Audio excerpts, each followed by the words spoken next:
Hello everybody, I'm Eternal Flame here, and today we are here to discuss the full potential of 3 of the 4 disaster curses, the elemental trio, Dagon, Jogo, and Hanami. Now you might be wondering, why am I not including Mahito in this entire video? But that's because Mahito doesn't really fit in with the others because his powers aren't exactly elemental based, unlike the other Frees who are. However, today we're going to be discovering what the full potential of all 3 of them are and turning them into absolute calamities. So without further ado, let's actually get into this. Now up first, before I go over each curses and their abilities and how to advance your abilities, I want to go over the mindset change that we're going to be going into with each of the curses, because each of them, in my opinion, have a mindset change they need to make in order to really optimize on their potential fully. The first one being Hanami, who we're going to go over first in this video, where Hanami's mindset change that they really need to do is getting more in touch with nature, using more and more plants and more elements of nature that already exist, which that I'm about to go more in depth with later into the video. With Dagon, we don't really need to make much of a mindset change to him, same with Hanami, because Hanami kind of already started to make a good mindset change that they made during their battle against Yuji and Todo. Same with Dagon. Dagon already seems to have a really good mindset based on what we know. However, what Dagon really needs to improve upon is the ocean knowledge and what he uses in the ocean. And up next is Jogo, who Jogo needs to have a much more growth-based mindset, similar to that of Mahito's, where he doesn't care what happens to him so long as he can keep growing, as something that Sukuna had directly called out from Jogo as his best way to improve. So for this video, we're going to go in the order that the curses died. However, we are going to have a little bit of chapters in the description that you can use in order to go to each respective curse that you want to go to. So we're first going to go over Hanami, then we're going to go over Dagon, and then finally we're going to go over Jogo at the end. So without further ado, let's get straight into this. Now up first, before we do talk about how to advance Hanami's abilities, I'm going to talk a little bit about Hanami's pre-existing abilities so we can have a basis of where to go from there. Hanami is the wielder of the curse technique known as disaster plants, which allows them to manifest wood and plants to use against different opponents in several different ways, both in terms of offense and support. For example, they are capable of making giant roots. They can travel throughout the roots as well as make them disappear if needed. He is also capable of making wooden balls like several projectiles to use against opponents. They are capable of making curse energy buds, which when curse energy buds launch onto people, they're able to drain their curse energy and grow as a result of that.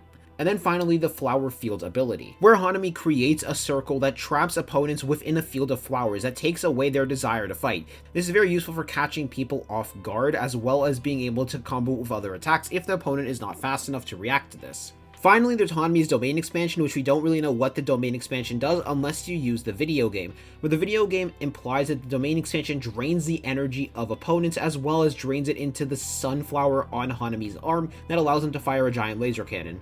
Now, while Hanami most definitely has a massive moveset, there is a lot of improvements that we can make that center around 2 separate things, which the first thing is just around Hanami's general moveset, and more so combining a lot of the moves as well as combining them with principles we already know about JJK in order to advance Hanami's moveset. And then the second way to advance Hanami's moveset massively is to get much more specific with the flowers. There's an issue that Hanami has, which is they are not specific enough with the flowers they use. They just use general types of trees and general types of plants. However, there are much more useful plants which I'm going to get into a little bit later in this section. First, I just want to focus on the different amount of combinations that we know that Hanami could do just off of these existing abilities alone, such as having the cursed bud flower be infused to the vines themselves, effectively using the vines as a way to allow them to have different spots they can aim just to catch people off guard. Furthermore, we do know people are more likely to already try and climb the vines like how Todo and Yuji did. So just imagine placing these midway through the vines, or as the vines are launching out at opponents and these giant wood spears are launching out at opponents, you make the cursed buds rise out and just immediately launch out at an opponent while they're already having to deal with this massive wood spike launching out at you. Just add even more pressure and even more mobility to a pretty overpowered ability that is like the cursed buds. Similar to the previous ability for Hanami, I would also put the flower fields on the wood spikes. That way you're able to make mobile flower fields, because from what we can tell, Hanami is only able to make them rise out from the ground. However, he was able to do this through his wood instead, which there's no reason why he shouldn't be able to do this through his wood instead, and it would help with one of the primary weaknesses, where if someone realizes on time, they're able to move out the way. So if they're immediately pacified, you can immediately land the move after, rather than having a step in between. Basically, make the pacifying ability an attack at the same time, because it's stuck to an attack. I am going to focus a little bit on the flower field for a little bit because the next ability also has to do with the flower field. You know how Hanami is able to create wood balls? Effectively use the wood balls to carry some of the flowers from the flower field in order to just cast the flower field if the wood balls do end up missing, or if they even land on an opponent, because that will allow you to have a ranged version of the flower field rather than you just having to raise your arm up to activate it, because it's implied that that's the way that Hanami does it. But if there are other ways to activate it, such as using the wood balls, it would allow them to also spread it out and just create a massive amount of flower fields they could then have wood attacks rise out from. In exchange, I put a binding vow on it that would make it very easy to destroy if it's hit, because most people are going to see these little wood orbs flying at you and immediately go for dodging it instead of actually destroying it. So in exchange, you take advantage of the fact that most people are going to be caught off guard by it, and bam, you have flower fields that are placed all around that are even more potent thanks to the result of a binding vow. Another one that's pretty simple that I'm surprised Hanami doesn't do is having multiple cursed bud flowers rise up from the ground to attack opponents. They are very clearly not that cursed energy draining, considering Hanami was able to use that ability twice while also using several other abilities in the entirety of the Goodwill Festival arc. So why not take advantage of the fact that you can make several of these cursed buds and make sure they are guaranteed to hit rather than dodge, because of the fact they do drain cursed energy. So this would just be an extremely useful way to overwhelm opponents and overwhelm them with too many attacks at once. The next ability is actually an ability that's inspired from 7 Deadly Sins from a character known as King, where effectively it's using their domain expansion sure hit without actually using their domain expansion to cast the sure hit. Now this is primarily a long-ranged ability, however the user effectively makes a massive sunflower in the background that's charging off of the natural life around them in order to make a massive beam of energy that then fires on an opponent. This is something that would likely require several binding vows. It already has one binding vow in place, because we do know from Shibuya that if you are able to place a totem for a barrier in the most obvious place possible, because this is what the sorcerers do, it makes the barrier that much stronger. Stacked on top of the fact that this is a very obvious flower and a likely time-based charging binding vow, as well as needing natural life around you, and you can just make this a super powerful attack for if it does land on an opponent. You can also use the wood to make sure an opponent is entrapped inside of an area, so this attack does actually land. Furthermore, since Hanami is based on nature, it should also be possible to add in that they can get charged from the sun, because I don't see any reason why they wouldn't be able to do photosynthesis, because Hanami is literally a plant. As the final nail in the coffin for all of Hanami's already existing applications and how to advance them, take advantage of the fact that Hanami is basically able to warp through the vines by making small vines all across the area, and then just rise up and uppercut people. Use small vines as a method of transport, because Hanami has a very bad issue, which is the fact that they are kinda slow, at least in comparison to the other disaster curses. However, if you use the vines as transportation, it would help a lot. But this is only talking about advancing their already existing applications. Now we're going to talk about new applications that they can create, which the first application is going to be based around Shikigami, where the first Shikigami that I have in mind in order to give Hanami is one based around Ents. These would purely be combat-based Shikigami in order to support Hanami in combat and fight alongside him. After all, there's not something that's more fitting than literal Ents and tree guardians to help fight alongside the cursed spirit of nature itself. These Ents could likely be made through a binding vow where it involves having to cut down trees and fusing them together in order to make these massive golems in order to assist Hanami in combat. These would primarily be close range combatants, but that fits very well with Hanami since he can either also join them in close range, or while these Ents are attacking, he can use any of his other long range based attacks in order to allow the Ents to basically jump Jujutsu Kaisen another person, because Hanami has a big flaw of they're kind of only one individual fighter. We also know that creating a large amount of Shikigami all at once is not really a struggle for cursed spirits at all, especially of this level, because of how many Dagon is actually able to use and shown off at once. So it makes a lot of sense that Hanami will be able to create this many Shikigami as well and just have these utilized in combat to help him out. Furthermore, Hanami could create specific types of combat-based Ents, where they all have different types of weapons. For example, Hanami could convert one of their weapons to be a hammer, one to be a blade, one to be a spear. He could even make archer-based Ents in order to help him out in the background as well, and if he needs to, he can likely use his own technique in order to change the shape of their arms or change the shape of their bodies. Furthermore, you can even take advantage of binding vows by making some of the Ent Shikigami weaker that are ranged based in order to make it so their attacks are even more powerful. After all, we know this is something capable of being done since Mahito had done it with the transfigured humans. Even taking advantage of the fact that the Shikigami are mobile by placing cursed buds on them, and the ability to launch out cursed buds is also a very good way to use them, effectively using the Shikigami as extensions of the cursed buds and making them even more mobile other than just making them rise out from the ground to add another extra layer of pressure that can be added against opponents. Another way that Hanami could potentially advance their moveset is by creating Shikigami based around the Cursed Bud move, where the Shikigami take advantage of the Cursed Bud's natural ability to drain the curse energy of whatever they are touching. However, there could be a binding vow placed on said Shikigami, which forces the Shikigami's only way of growing in power and being able to actually fight and have energy is via draining the life of others, where effectively this Shikigami ignores the entire rule that most Shikigami have of them getting stronger with the caster, instead centering around being able to drain the energy from others instead, and thus getting a binding vow because it has even more risk, because it requires Hanami actually defeating a person and then effectively trapping that person in a cocoon and turning that cocoon into energy for them to drain. I'd also see the Shikigami likely being based around a moth in terms of shape, purely because of the cocoon aesthetic. However, that's only going over Shikigami like Ents in order to be main attackers. There are even more Shikigami we can go over that can assist. For example, creating Shikigami that are based on insects, some of the most common creatures that are spotted within the woods. This is not something that's outside of a curse's potential of doing. After all, we see Jogo, a curse that's not even associated with nature, if not the direct opposite of it, create amber insects. So a cursed spirit like Hanami, who is much more associated with nature, should be able to have an even better grasp, as well as be able to create even more potent variants of insects, just because of the fact they are more associated with nature than Jogo. Such as creating a massive wasp hive, where wasps are launched out as Shikigami at opponents. However, to make these wasps even more overpowered and even stronger, I have in mind two specific binding vows for these specific types of wasps. Where the first binding vow is that they aren't actually all that powerful and all that strong. However, each time a wasp is killed, another one just spawns in the place of the hive, where the only way to actually kill the wasps is by putting down the wasp hive. Furthermore, you could design the Shikigami themselves to have a poison-based system based on naturally found poisons in forest. You could also have support-type Shikigami which are made purely out of wood in order to substitute the parts of the Shikigami that end up getting broken in order to basically fuse them together and help them regenerate. Basically like the Hulkbuster armor, but instead of it being metal, it's plants. However, this is where we're going to get into the second aspect of Hanami, where the first aspect was us talking about how to make Hanami's moveset even more diverse. But now we're going to go into specifics of what Hanami should have access to, since they have full-on access to flower creation, as well as wood creation. So get your nerd glasses on, everybody, because you're about to learn about some flowers today that can kill you. The first flower that I would like to talk about that would be extremely useful for Hanami, which is known as the Nerium Oleander. I am probably butchering that name, so I can't wait to get corrected by the one flower expert that might actually exist and find this video randomly. If you do, I actually want to know if I'm actually saying it right, because I have no idea.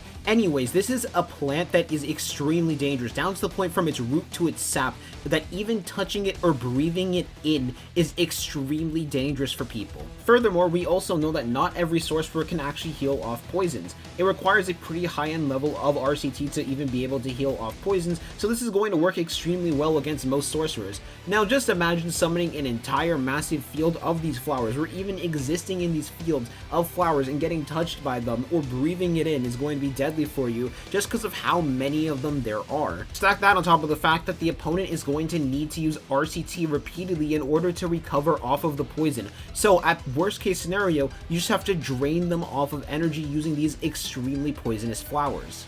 There's also the other issue of every single sorcerer we have ever seen needs to breathe.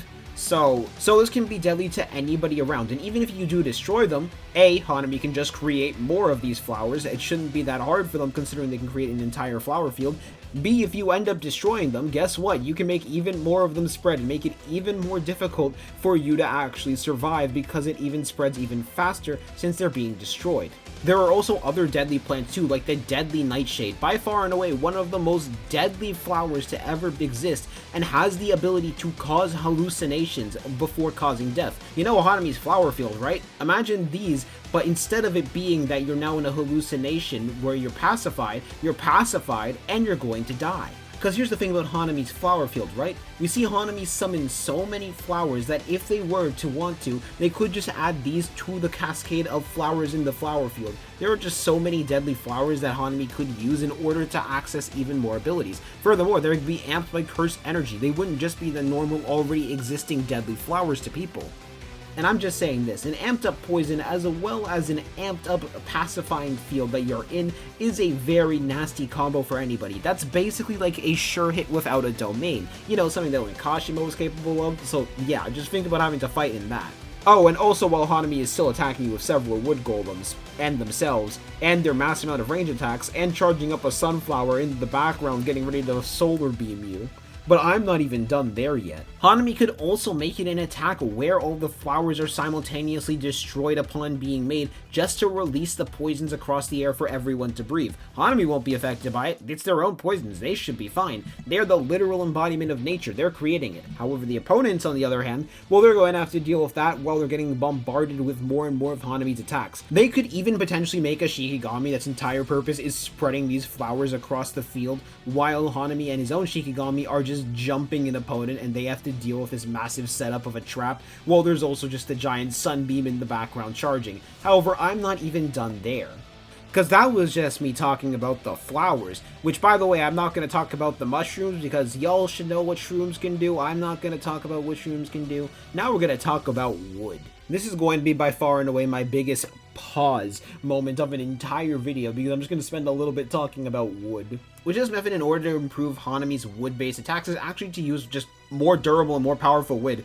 It's actually just straight up pretty simple. Because from what we can tell, Hanami has only really used common types of wood. Now, it might be possible that Hanami is not actually able to create more durable types of woods, because while I am pretty certain Hanami can create different flower types, him being able to create different types of wood because they're manifestations of his cursed technique, they're not actually manipulating it, is a little bit unclear, but it could be possible that he could still create more durable and better types of wood. If he's able to do that, he could use that to coat himself and amp himself as well. Basically, imagine Mahito's true form, but instead of Mahito's true form being flesh, Mahito's true form as wood, while also being able to manipulate that wood in different shapes in order to help amplify their attacks even further. Stack that with the fact that they already are going to be overwhelming people and using these tree-type materials in creating the Shikigami and just everything that we've already given Hanami, I do think we have upgraded Hanami quite massively. Now, I wouldn't say Hanami is on the levels of Gojo and Sukuna or that high, but I do think that this Hanami would be capable of tussling with and throwing hands with the heavy hitters of Jujutsu High. So I think we did massively advance Hanami's skill set considering what Hanami was at previously. However, that's about everything that I can think of for Hanami, so I want to hear what you guys in the comment section down below about Hanami and how to advance him, because now we're going to be moving on to Dagon. And now we're getting into Dagon after we're done with Hanami, and if you cannot tell, I absolutely love Dagon, I absolutely love water manipulation. It is by far and away one of the most underrated powers in my opinion. But anyways, if you cannot tell, this is probably going to be the longest or the second longest section in this entire video. I'm not entirely sure since I'm actually recording these in order, so editing you will be able to tell, or you guys will be able to tell in the future. However, I feel Dagon, unlike Hanami, really didn't get to show off much of his kit, mainly because he didn't have an over-accentuated several chapter-long fight, where he did actually get to show off how he does in a fight. Because unlike Hanami, who Hanami has the issue of we don't know what their domain is unless we look at the video game, Dagon has the opposite issue, where we mainly see their domain and we don't actually know what they can do outside of a domain in a fight. Because we do see their applications of water manipulation, we don't actually see much of their applications of water manipulation, which is now where we're going to get into Dagon's actual technique and describing what it can do. Dagon's base technique is known as Disaster Tides, which allows him to release and control a large amount of water, which he showed off the ability to turn it into a shield. Furthermore, he can pull that water right back into himself, allowing him to consume whoever gets stuck inside of the water. Finally, he has shown off the ability to create a massive amount of Shikigami, and when I say a massive amount, I mean a literal massive amount down to the point where he can make a wave of them that make himself look kinda small in comparison. So this part of the video we're going to split into several chunks. The first section of this video is going to be about creating new water manipulation applications in order to give Dagon, where I'm going to give my inspiration for some of them, which is mainly going to be Avatar because Avatar has a lot of good water manipulation applications. Where the second part of this video is going to be centered around creating applications based on what you should be capable of doing with water manipulation, which this in particular is going to be the fun part. And then the final part is going to be around creating Shikigami both based on real-life sea creatures, because real life has some terrifying sea creatures, as well as sea creatures that are based on myths and rumors. After all, Dagon is based around the fear of the ocean, and as he has shown, he is not just limited to water manipulation, but also the Shikigami that he can create. And our final section of this video is going to be a lot more of a hypothetical section, where we're going to give Dagon powers from creatures that exist inside of the sea, and not just limited to the Shikigami that he can create. The reason why I feel this is appropriate is because Dagon represents the fear of the ocean itself, and not just the fear of water. But up first, we're going to go with water manipulation applications. Now, Dagon has already displayed a really good ability to control water, which should set up all of these other abilities I'm going to talk about, which that ability he showed off is the ability to manipulate the water to be more of a shield, which just straight up shows off the ability to pressurize the water as well as change the shape of the water be more fitting of a shield. Oh, and before I forget this, because I literally just forgot to mention it earlier, Dagon does have the ability to fly, because that is something important. The first application that I had in mind for Dagon is the ability to create water bullets, both small and large. Because of the fact that Dagon has already shown off the ability to fire out large waves of water, why not create projectiles that are all based on water, made to be incredibly small, but by extension have large amounts of speed, so when they hit an opponent, they splash onto an opponent. Furthermore, by creating a large wave of water bullets, it would make it harder to dodge thanks to the massive amount of attacks coming at an opponent. And on top of that, Dagon does have the ability to manipulate that water once it lands on an opponent, which is where the next part of this ability is going to come through, as this ability is actually inspired by Hanami's Cursed Buds ability. However, rather than draining the opponent of cursed energy, the water is going to manipulate and change into something like spikes in order to spike into an opponent and cause damage even after landing, effectively sticking onto them. Furthermore, Dagon might be able to even use the water that's currently on them to slightly redirect their movements in order to make it even easier for them to fight against the opponent and set their own movements off guard, allowing him to land even more hits on opponents. Furthermore, Dagon could also implement that into his Shikigami as well, allowing his Shikigami to fire out bursts of water in order to add even more pressure to opponents for Dagon to have more water that he can manipulate around against opponents. Effectively in a similar method to how Choso does his own blood manipulation, where he covers the area in blood and manipulates that blood by bringing the blood back to himself, but instead of it just being Choso and his blood he creates, it's going to be Dagon with his massive amounts of water. Speaking of Choso, we're going to take even more inspiration off of Choso now. We're going to take inspiration off of Choso's move of Supernova, where Supernova works via compressing a large amount of blood before having it explode on an opponent and hit an opponent. Where instead of doing this with blood, we're going to do this with water, and we're going to do this with a large amount of water at that, which is going to be a lot easier for Dagon considering the massive amounts of water that Dagon has shown the capability of creating in the past.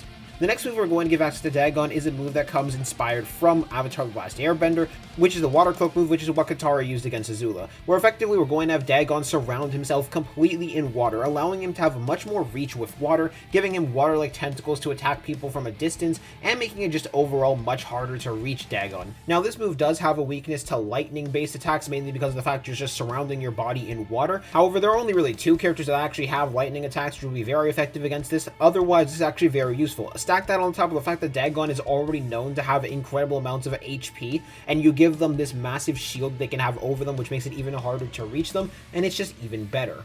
Another method of water manipulation that would be extremely useful for Dagon is Dagon utilizing his water abilities for movement, such as launching high pressure water pillars out from his feet as well as out from his back in order to propel him even further. He can already fly, so adding even more extra speed to this would make him even more of a physical threat than he already is. Another method that could be even more useful is creating large waves of water and just adding and pumping more and more water into it in order to start drowning more and more opponents. Because rather than making the water come back to Dagon in order to consume people, if they're able to fill the room with water, and water already being incredibly heavy as it is, it'll make it harder for characters to actually breathe and fight against Dagon on the inside, especially considering the fact that Dagon is one of the only few characters who are not actually nerfed by water, and not everyone else can actually move at normal speeds in water. Furthermore, by filling areas with water and keeping the water around, Dagon can manipulate that water that people are now stuck inside of, effectively creating a domain sure hit without having the domain active, because there is so much water filling an area that there's no way to escape the hits. On top of the idea of Dagon already filling rooms and areas with water, Dagon would also be able to spin the water around, effectively forcing his opponent to constantly have to move or move against the water, making it even easier for Dagon to fight while he also manipulates the water in order to assist his own movements inside of it, effectively making the water his perfect fighting area while also making the water his opponent's worst nightmare. Now, this does have the issue of this requiring an area that's closed off to fight against opponents, because if they're basically fighting in an open area, this won't actually work. However, if Dagon can still manipulate the water and effectively have to manipulate the water and have it circulate constantly, while it will be harder to keep opponents trapped in, it will still be possible nonetheless. Furthermore, if he creates a Shikigami with that basic purpose in mind, where its only purpose is just to constantly circulate the water and make sure this water continues spinning, it's effectively taking the task off of himself and burden off of himself and onto that Shikigami, where they can also add a binding vow on top of that Shikigami, making it so its only ability is to do that, and thus the water spinning will spin even faster and help Dagon even more against opponents. That's not even talking about more fine-tuned levels of control, such as creating massive water hands in order to hold opponents still, and keep them still while Dagon launches even more attacks on them, bombarding them, or water chains for that exact same purpose in order to throw opponents around. The advantage with water is the sky is the limit, because there are so many things you could actually do with water. Like, there's even the possibility of drowning people inside of the water that Dagon is manipulating as well, if Dagon's even able to get a little bit of the water inside of an opponent's system. And to add even more to that, to make it even harder to avoid the water, you can make it start to rain water, taking inspiration from storm clouds and rain clouds itself. Which, using a rain cloud is effectively like using a domain sure hit that will not miss. After all, I am pretty sure everyone has at least tried once in their life to avoid rain. You know how impossible that is, because it's absolutely impossible because of how much rain actually covers. And Dagon can just do this with even faster and more pressurized water. But that's just talking about the base level of shaping and controlling the water. Now we're going to talk about what should actually be possible through having access to modern manipulation as a whole. Up first is just simply pressurizing the water, and I think you guys don't actually know how powerful pressurized water actually is, so let me explain to you how powerful pressurized water is. There are levels where if you pressurize the water enough on its own, it's capable of cutting through stone relatively easily as well, being known as something with the greatest amount of cutting power because of how pressurized it can be. However, if you amplify that with even more curse energy, it will make it even more potent, even faster as a result of that. So now imagine Dagon launching out a wave of water at an opponent that is highly pressurized, and imagine how hard it would be to even deal with that thanks to the amount of curse energy it would be infused into that. Such an attack like that would take off some limbs. Also, if you were to segregate a Shikigami with that purpose alone and basically have just two flying fish Shikigami just floating in the background firing out these high pressurized water waves, it would make it even more of a nightmare to actually have to fight against. Creating Shikigami with individual purposes like this is incredibly useful, especially for someone like Dagon, who has so many options of versatility as a fighter, where if he creates individual Shikigami that can handle each of those purposes, while at the same time he himself can do all and be a jack of all trades, he makes Shikigami that are incredibly potent in their one purpose, while being able to support them and adjust to any other fighting style at all. Furthermore, if Dagon wants to, through this pressurized water method, they can actually replicate something we've already seen be done in the manga before, which is when Sukuna simulated doing piercing blood but with water instead of blood, where effectively Dagon can do this too, but with water instead of blood, and take inspiration from Choso yet again. Furthermore, while using the water hand application that I talked about earlier, they can make several water hands just floating around that are each firing out their own piercing blood on top of that, because a flaw that Sukuna has that Dagon doesn't have is Sukuna can't really manipulate the water like how Dagon can. So just imagine the nightmare of several piercing aquas just being fired at you from several different angles, while also having to deal with everything else we've already given to Dagon up to this point. However, we are not done yet.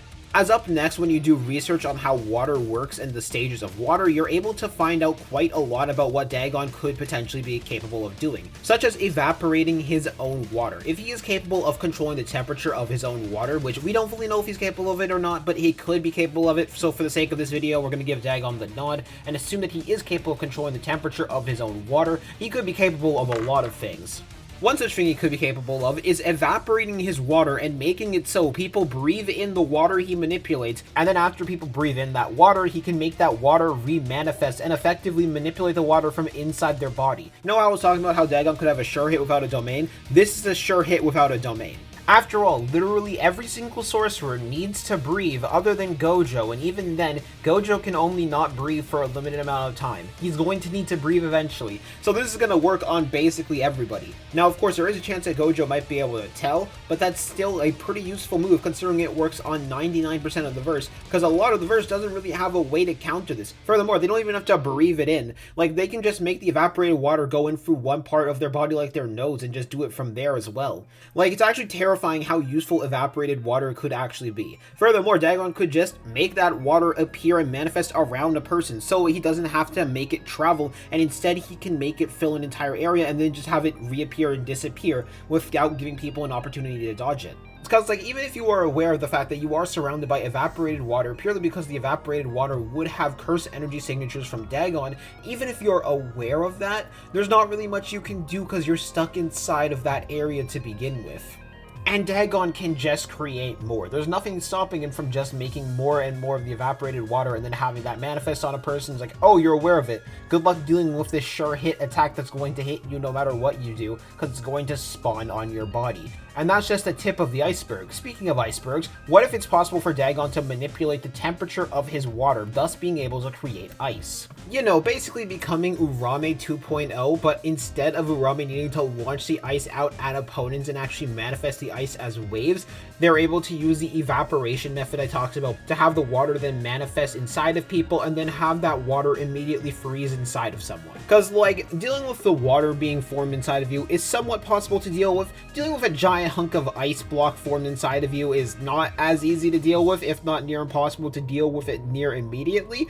But it is something that would make Dagon even more dangerous, assuming it is possible for him to manipulate ice like that. Furthermore, it would give Dagon an even more solid suit of armor in comparison to the water manipulation, where he can stack both the water armor we talked about beforehand with the ice armor as well to make it even harder to reach Dagon, or he can launch out ice spikes at people, going full on Pokemon, being able to change the area itself to cover it in ice to make it even harder to move around, while also having to deal with the issue of the water. Using ice walls to also make closed off barriers where he doesn't even need to summon up his domain in order to trap people inside of the water column that we talked about beforehand, while having ice just circulate inside of the water and people getting hit and bombarded with ice inside of the water. Furthermore, like beforehand, creating a Shikigami where their Shikigami's only purpose is to launch out ice at opponents in order to have extra support for Dagon is something that should be very, very possible. On top of that, Dagon can coat each of his Shikigami in ice as an extra layer of additional sharpness and power and defense for them to make them even harder to deal with. Dagon can even set up little backup traps inside the Shikigami, where if the Shikigami are destroyed, a bomb of ice ends up erupting in them, resulting in either ice shards being launched out or giant ice spikes being launched out to catch opponents off guard even more. However, that's just one side of temperature. There's another side of temperature we can go to. What if it's possible for him to heat up the water instead, which would allow him to do things like make incredibly scalding water, which would burn to touch on top of already having high amounts of pressure, which would make his attacks have even more potency, which we're going to save the scalding water for the domain section of this video. On top of that, he can also create large amounts of steam. This steam could effectively be used to catch people off guard, to hide his appearance, because effectively everywhere feels like him. Everywhere feels like Dagon, and thus it'd be impossible to sense him because Dagon would basically be everywhere. Same with his Shikigami. It can also make fighting alongside other people be incredibly difficult, because imagine that you have to launch out attacks, but at the same time, if you're fighting with your own teammate, there's a potential chance that you might end up hurting them in the process, or you have to stay with your teammate the entire time, which removes a massive amount of mobility from a lot of fighters. While at the same time, Dagon has the full ability to just sense through everything, see through everything, and continue to attack people in the process and constantly, completely bombard them with attacks, making fighting Dagon an absolute nightmare through this ability. However, that's just going off of basic water manipulation. Now we're going to move on to everything he should have access to as the fear of the ocean. Because as I talked about in the beginning of the video, Dagon is not the fear of water. Dagon is the fear of the ocean and the creatures that exist in the ocean. Furthermore, we already see through the Shikigami that Dagon can create fish-like Shikigami, which is when we're going to go extreme in terms of both fish based in the ocean itself and legends that are based on the ocean, and give these both to Dagon. After a while, Dagon does use a massive variety of fish. There are still some better fish he can use. For example, the electric eel. This is mainly because of the electric eel's ability to deliver shocks to people, which would be even more useful considering we already see how effective lightning actually is in the world of Jujutsu Kaisen. After all, Kashimo for a long time's entire fighting style was based around lightning. He was still considered one of the top tiers despite only having lightning manipulation through his cursed energy trait, but now we're giving that to one of the Shikigami. But on top of that, we could also potentially give this to Dagon himself, since he is based on the fear of the ocean, which would allow him to deliver lightning-based attacks. Furthermore, it would make his water attacks that much more dangerous because he could infuse the water with lightning and have the lightning travel through the water, which would be even more of a nightmare and even worse for people fighting him, basically pulling off what Megami did against Kamo in their one fight, where he used Elephant and then he used Nue together, but Dagon could do that repeatedly. There are also several other poisonous fish which will make it poisonous to even touch Dagon, assuming he can add these traits to himself,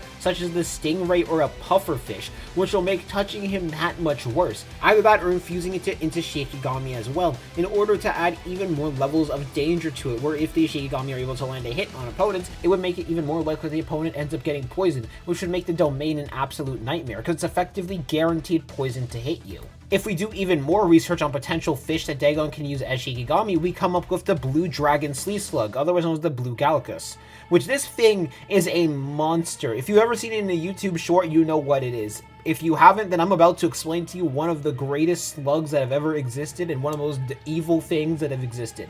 This is a slug that is able to cause a venom onto a person that once they are stung, it feels like an extremely sharp pain all across your body, which can also cause things like disorientation as well and make it even harder to live. These are extremely poisonous creatures, which on a real note, avoid these things. If you really want to go the full ocean fear aesthetic thing, take advantage of the massive amounts of diseases that exist in the ocean and use those as attacks as well, which I'm not going to focus on too long purely because I don't feel like researching those in particular. However, there is a lot of diseases in the ocean. The ocean is a very scary place. Another fish that could be extremely useful for Dagon to add to his arsenal of Shikigami are Shikigami based around stonefishes, which is by far and away the most venomous known fish on the planet, with extremely fatal stings to humans, just to add even more damage in the sure hit included in Dagon's domain. You see, this is the power of what happens when you go past just generic fish and you actually start to research what types of dangerous fish exist. Because there are so many dangerous fish that I'm not even touching the surface of this. And it is absolutely insane. And we're not done yet, because we're about to go with fictional creatures that might also exist as well. Now, this is going to be by far and away the biggest stretch, saying Dagon is able to create Shikigami based around mythological beasts that people fear come from the ocean. But I want to include it nonetheless because this is my video. If you don't like it, then oh well. Now, the first one I had in mind was the Kraken for obvious reasons. It's the Kraken. Like, the Kraken wouldn't even really have any special powers, is the funny thing either. It's just like a giant Shikigami based on the Kraken. Like, just imagine the fear that would go into the opponent's eyes if they had to fight it. So, let me have some fun. The second one is the much more important, but also much more pushy one of the two of them. Which the second one I have in mind is the Sirens. If you know what the Sirens are from mythology, then you know. For people who don't know, the Sirens are able to sing, and when they sing, they're able to hypnotize people and effectively control their mind and make them go into their water, basically drowning them. So I think you can see where I'm going with this entire ability. However, this one is not an absolute necessity for everything we've already given to Dagon, as now we're finally going to focus on his domain now that we've gotten the Shikigami type out of the way. Where the main thing we're going to do for Dagon's domain is, instead of there actually being an island, we're just going to make it straight up an ocean. Of course, Dagon is going to have the option of whether he wants to be an island or not, but I think it would be good to make the island optional and not mandatory for Dagon's domain expansion. So while they have to deal with Shikigami constantly biting at them, they also have to deal with the fact that they cannot breathe, while also having to deal with the fact that Dagon is still going to fight them while being amped inside of the domain. However, there are even further ways you can increase this. We're going to make it so the water inside of the domain is scalding hot. So not just are you going to have to deal with the water being extremely hot inside of the domain, but also the Shikigami, which some of them are going to be extremely poisonous, while some are also going to be lightning based, and then also Dagon fighting you at the same time and launching ice-based attacks at you, just you repeatedly getting bombarded and dying to attacks.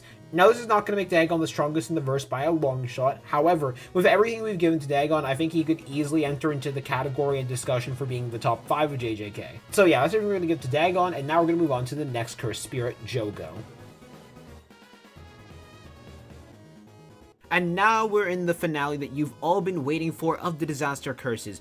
The final member of the Elemental Trio and the wielder of fire and magma, the embodiment of humanity's fear over the volcanoes and lava, Jogo himself. Now, Jogo is going to be a lot harder to advance in comparison to Dagon and Hanami, mainly because of the fact that Jogo, we've kind of seen a lot from him by this point. Like, he doesn't suffer from either of their issues, but we have actually seen Jogo's domain expansion, how that functions, but we've also seen a lot of what Jogo can do. However, there are still things I can do. After all, as you can see, Jogo still has a pretty lengthy chunk of this video. So before we do go into how we can advance Jogo's moveset, we have to go over Jogo's big, hefty moveset. Now, we are going to also be giving everything Jogo did in the anime to manga Jogo, purely because of the fact that everything Jogo did pull off in the anime, he should be capable of pulling off in the manga. There's not really anything he does in the anime that should be out of the ordinary and impossible for Jogo to do. So let's get into this. Jogo's technique is known as the Disaster Flames, where Jogo has access to a volcanic innate ability that allows him to use things like fire manipulation, magma manipulation, make small little volcanoes rise out for him to use concentrated heat beams against opponents. create small little shikigami known as the ember insects, which are able to produce a large noise, as well as make a massive lava explosion. He can make giant magma hands, fill entire areas with lava, fire out a lava beam from his head, and fire out magma like a machine gun at opponents, easily having one of the best speeds in JJK. Jogo has a lot of good things going for him, though he does have the drawback of having one of the worst durabilities in all of JJK as well, but he does have a lot of good things going for him, so we're going to advance Jogo starting from that. Yeah, that's right, we're starting from Jogo's durability, mainly because why not just get his main weakness out of the way first before we get to actually advancing his entire kit, being his durability. Now, I've been trying to push a message for the longest time for a lot of people. Jogo's main defense is his speed, but that comes to an issue where if he's fighting against someone who is similar to him in terms of speed levels, then Jogo is pretty bad in terms of the combat. Jogo's not that durable at all, being much less durable than Hanami, who Hanami is able to get hurt by goodwill Yuji punches. So we're gonna have to have two ways around Jogo in order to help him out, in order to make him even better for this type of combat. The main reason I think this is important to understand is because Jogo's main instinct most of the time is close quarters. Every single time Jogo has started a fight, he immediately went for close quarters combat. He didn't actually start using his ranged, which while of course using ranged spam is very useful, we are going to make sure that Jogo is covered in terms of this aspect too. So up first, we're going to make a 2-layered suit of armor for Jogo to wear, in inspiration from Mahito's true form. However, it's not going to be the same as Mahito's true form, but it will still be somewhat similar in inspiration. But the first layer is effectively going to be molten rock, mainly made in order to amplify Jogo's durability. Mainly because if we do use Jogo's magma and Jogo's attacks as instead a method for shielding Jogo's body, it should help his durability even more. Stack that on top of the fact that any damage he does end up taking, he can end up healing off and just doing repairs to his armor midway. But he's going to have a second layer of armor on top of that, where while this one was made purely for defense, the second layer is more so made for offense, where they are coated in magma, basically making it even harder to touch Jogo because you're literally touching magma if you're trying to fight him. And it also makes Jogo's hand-to-hand combat moves have even more of an impact and hit to it. And then a second method we can use is effectively Jogo using his fire to propel himself, even though this seems to be a strategy he already uses in the anime. Speaking of, we're already in close quarters combat, so Jogo can create extra arms made out of magma. These extra arms can assist him even more. After all, we see in the manga how useful having 4 arms can actually be. So imagine having several arms made of magma that you can have assisting you. So while you can have your original arms chanting, you can have the lava arms continue to fight, but at the same time getting output amps because you're constantly chanting. Furthermore, you can also create extra shikigami in order to assist you in fighting, effectively turning every fight from a 1-on-1 to a 2-on-1 or a 3-on-1, making them made out of molten rock or them out of lava itself in order to make it even harder to hit them. Like, imagine 3 Jogos running at a person and lighting them on fire while also landing hand-to-hand hits and having to deal with that on all sides. And one of them being made out of magma, which would make it even harder to deal with, while also having to deal with a giant fire hands coming at you, or just giant fire attacks in the process, or just Jogo having like 3 Shikigami fighting you in hand-to-hand, while at the same time Jogo's preparing some ranged attacks. However, that's just the start of it. After all, what is something else that fire produces? Smoke. Smoke is very useful in this type of situation because of how dangerous smoke actually is. For one, people have to put on masks in smoke fields for a reason, because breathing in smoke is very, very dangerous to people, but 2, and more importantly, it would completely cover Jogo's view. So not just are people breathing in smoke constantly thanks to Jogo, they're also going to have to deal with the fact that they can no longer sense Jogo, while also getting jumped, and dealing with massive amount of magma attacks coming at them as well. And I'm just getting started with this, because that's mainly just for close quarters types of combat. After all, there's something else Jogo can do, which is overflood an entire area with magma, which is something he can do in the canon of the anime, but another thing he can do is effectively create a giant magma dome to keep the magma inside of, and then immediately cool that magma off and start to fill the dome on some Kisame type energy, where instead of using it with water, he's using it with magma. So while you're stuck inside of the orb, you're melting away and having to deal with the fact you're completely surrounded in lava, which is extremely hard to escape from. While you're stuck inside of the lava, there's also the potential that Jogo could just fire a bunch of beams at you and continue to put pressure on you while continuing to attack you, like a fish that spotted his prey, mainly because he's not going to be hindered by the fact he's in lava, unlike his opponent, who's going to be in constant amount of pain because they're surrounded by lava, if not already melted away, which just adds even more pressure to what Jogo can do. To add even more to this, Jogo can just manifest a large amount of fireballs in the air and just have them bombard people, making it that much harder to avoid the attack when they're firing at a range in order to put even more pressure on opponents. all the while limiting their options for where they can dodge as well by having lava pillars rise out at the same time that these fireballs are just being launched down, massively limiting their options, if not forcing them to get hit by both of these types of attacks at the same time, filling the area with a massive amount of heat, where even if they do manage to avoid both of these attacks, they're going to have to deal with the massive amount of heat that is produced, as well as the massive amount of smoke that is also going to be produced that they're going to be breathing in this entire time. The smoke is by far and away the most dangerous aspect of this. Jogo has also shown off the ability to light things on fire that are nearby him enough by igniting the air on them.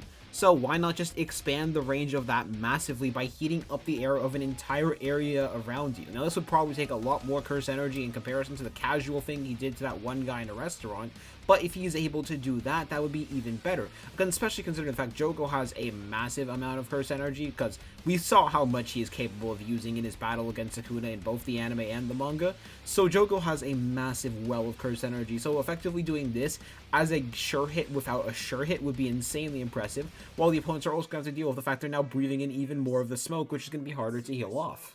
To talk about Maximum Meteor for a second, because I feel Maximum Meteor should also be talked about, there are things that Jogo can do in order to make it so people are far less likely to dodge Maximum Meteor. Because a massive issue with Maximum Meteor is incredibly slow. No matter how you look at Maximum Meteor, it is still very, very slow as an attack. So another method you could do is surrounding someone in lava beforehand, quickly cooling off that lava in order to put them inside of a box, and then having Maximum Meteor form, so while they're focused on trying to get out of the box, at the same time, you have the Maximum Meteor come down and attempt to hit them. It would be even worse if they had to deal with the fact the box is filled with smoke, causing them to have to cough repeatedly while trying to break out the box, unknown to them that the maximum attack is coming at them, something capable of damaging Sukuna. Speaking of Maximum Meteor, rather than actually creating a massive meteor, why not create several smaller meteors that would move down at an even faster pace against an opponent in order to make it so they have even more attacks to have to deal with. Just like an entire meteor storm that they're going to have to deal with, while also having to deal with the fact the ground is basically being replaced with magma.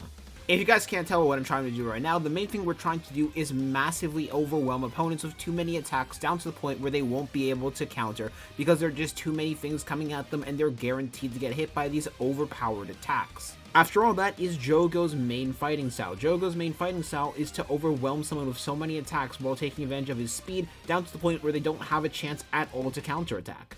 Which is when we're going to get into more creation of more specific types of Shikigami, basically applying each of the new variations of his technique as well as the old variations of things Jogo can use to each and every single Shikigami and limiting them so they can only use that ability.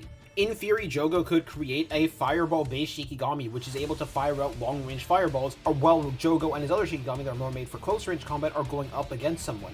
These long-range fireballs will be much more powerful though, mainly because of the fact that this Shikigami is only limited to the fireball application. This can be done with a numerous amount of the Shikigami in a numerous amount of ways in order to amp their power even more, effectively making each of the Shikigami just a single card ability. Each of the Shikigami are a one-trick pony in comparison to Jogo, who is going to be the jack of all trades, the one who's able to use all of the techniques while getting support from his Shikigami that are only able to use several techniques, but we're not even done yet. We still have other ways we can amplify Jogo even more based on his abilities. After all, up to this point we have been mainly focusing on keeping Jogo within his style, but now we're going to focus on some other ways to get Jogo out of his style but to cover his abilities.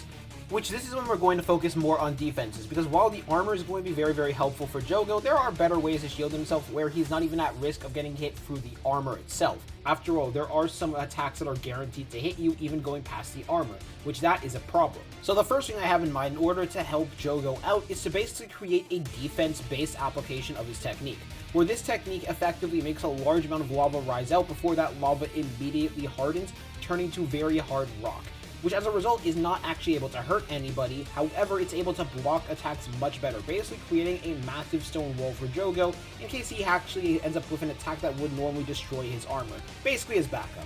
Another method is effectively creating what is a lava clone to take the hit for you, taking inspiration from Naruto for that one, where a lava clone of themselves is launched out, taking the hit beforehand and exploding, resulting in Jogo being launched back, as well as the opponent also taking more damage from it. However, we've mainly been focusing on Jogo's close-range style as well as his fire. Now we're going to move on to his telepathic volcanoes. The telepathic volcanoes are a very, very useful thing that Jogo has access to because of the ability to just make volcanoes rise out from anywhere to use, which this is something we're going to have Jogo use a lot more because this is a very, very useful ability. But rather than them just firing out wads of lava, we are also going to have them fire out smoke from time to time, use them effectively smoke screens like beforehand, where instead of Jogo having to create the smoke screen himself, now we can have the volcanoes create smoke screens instead, making it even easier for him to get opponents trapped inside of the smoke. Furthermore, also use these volcanoes as a method to make sure you have all of your angles covered. Like if someone comes at Jogo from behind, after everything we've already given to Jogo, then have the volcanoes rise out from behind them, or have volcanoes constantly around Jogo's body 24/7, basically making reaching Jogo impossible. Or if Jogo misses in his kill and they're about to go for a behind back strike, well, a volcano now rises out from Jogo's back, or congrats, you're now hit in the head by a volcano. GG no re.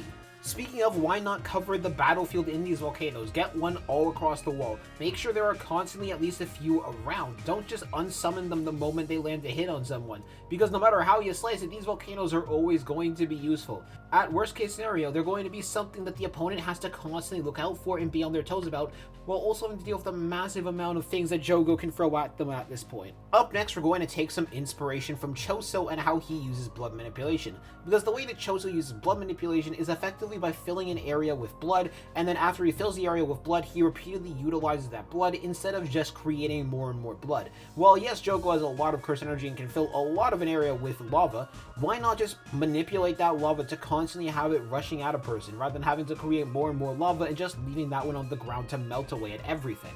After all, doing that would make Jogo a significantly more dangerous threat, and now he does do this in the anime when he makes those giant lava hands by manipulating the lava, showing that he's fully capable of it, as well as trying to trap Sukuna inside the lava. He chooses to stop after that point and never do so again.